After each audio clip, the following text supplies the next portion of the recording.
Small broken house at the edge of the city, a baby boy was born. Not into comfort, not into wealth, but into struggle. His parents smiled, even with empty hands. Because sometimes hope is richer than money. They named him Aaron. Aaron's home had holes in the roof. When it rained, water fell inside like tears from the sky. His bed was old cloth. His pillow was his mother's arm.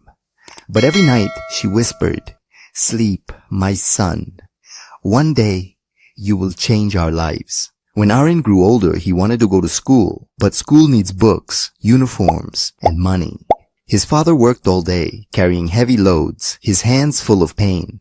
His mother cleaned houses, smiling, even when her heart was tired.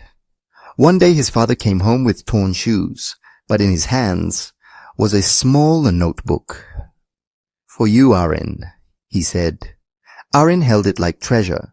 At school, other children laughed. "Look at his clothes. He's too poor to be here." Aaron stayed quiet, but inside his heart cried. During lunch, others ate big meals. Aaron drank water and imagined bread. But when the teacher asked a question, Aaron raised his hand, and he answered perfectly. The class went silent. One day, a rich boy pushed Aaron. His notebook fell into mud. Everyone laughed. Aaron picked it up slowly. He cleaned it with his shirt. Tears fell on the pages. But he did not quit. That night, by a small candle, Aaron studied while his parents slept. The candle melted, but his dream burned brighter. Years passed. Aaron grew taller, stronger, smarter. He helped his parents at night and studied in the day. Sometimes he wanted to give up. Sometimes he cried alone. But he remembered his mother's words. "One day, you will change our lives." One big exam came, the most important test of his life. If he failed, his dream would end. That morning, his mother gave him her old ring.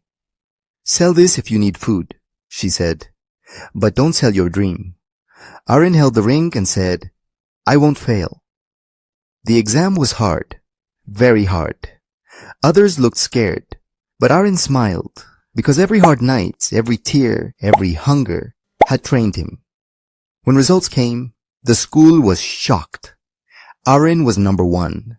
The same people who laughed now looked at him in silence. Years later, a big building opened in the city, a school for poor children. On the wall was a name, Aaron Hope Center.